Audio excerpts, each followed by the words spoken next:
Hi everybody! Today we're going to show you how we do our DIY routine nail care of the Dallas Poms. Welcome to our channel! This is Miss Karz and the Dallas Poms.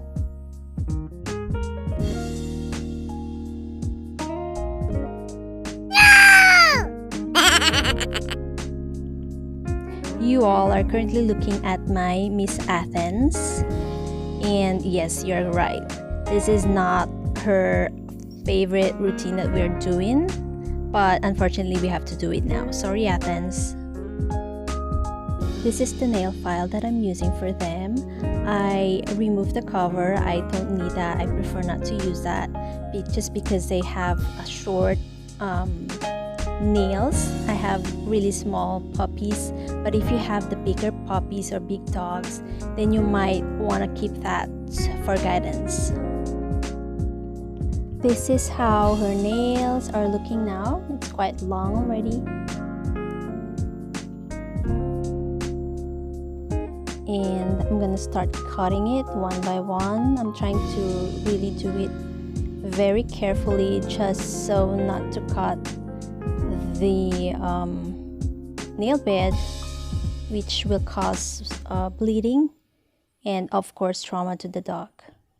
And then a few hours later, 3:30 Monday morning, when Todd went into the baby's room where Rachel had taken him sleeping, they are about custody of the child. Yeah, sweet. Can you guess the TV show that I'm playing in the background? Yes, it's Dateline, and I love that show, just like most people do. When we have a dog, keep in mind that that dog is our responsibility. Responsibility comes along with spending time and attention to their grooming routine. So one of that is the nail care. Ideally, we do not want to wait a long interval between each nail cutting, just because their nail bed grows longer and further as the longer the interval of each nail cutting. And we don't want that because every time we cut the nails, there's a high chance that it's gonna be bleeding. For you to get a better picture of what I'm talking about, I am going to show you a diagram of it.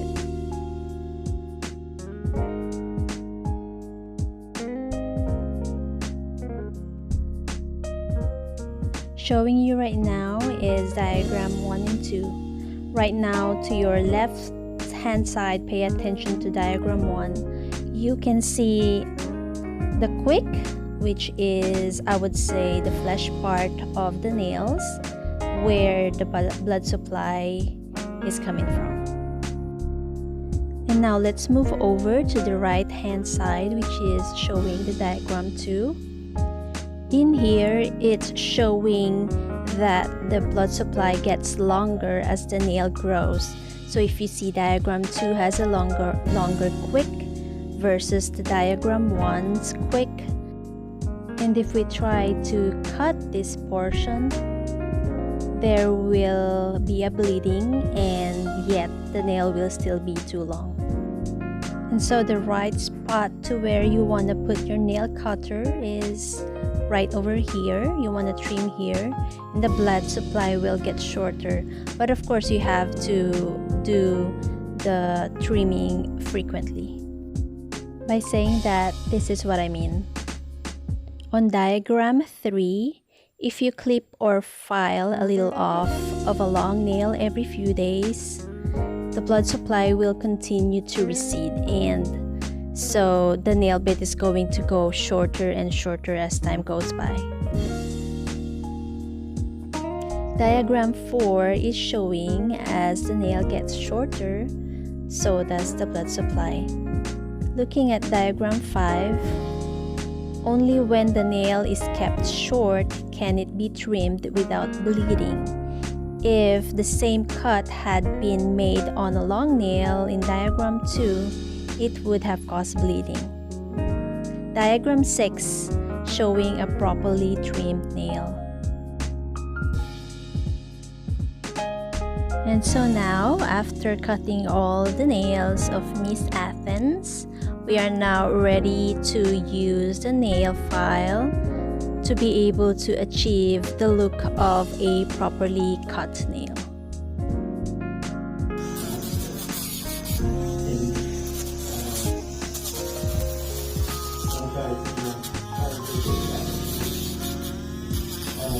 Remember that she is not really happy when I was cutting her toes. Now that I'm filing her 2 front paws, she's doing a little better. She's a little calmer now. But wait until I go file her 2 rear paws. That's when she is at her best. She is gonna be letting in and she's gonna be super calm at that time.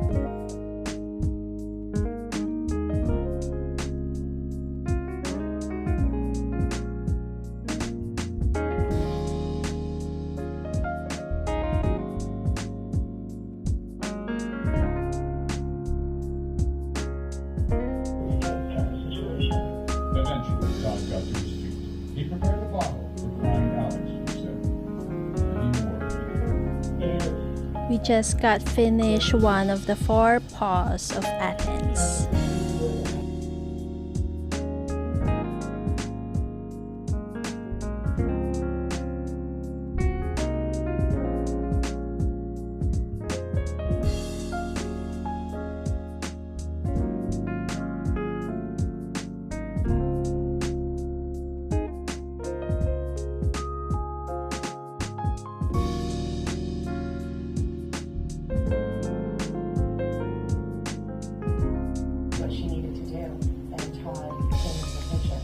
Pahirap naman tong Athens na to. Well, that was me talking in my native Tagalog language, saying that Athens was making it way difficult for me to do my job. It obviously is the best time to do some little breaks and do some little cuddling with her before resuming and finishing up my job.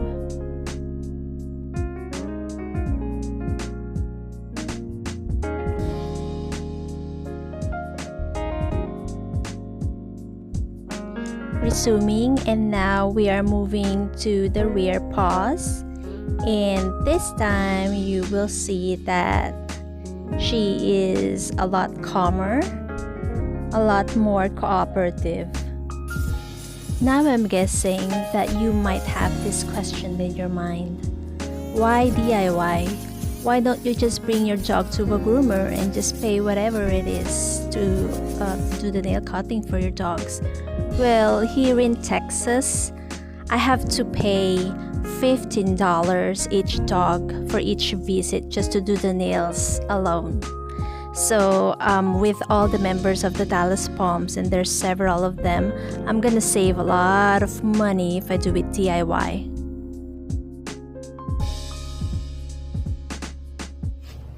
I bought this exact type of nail file from a Dollar Tree way back about a decade ago, and I only paid $1 each. I can't find them anymore, but that didn't come with this refill.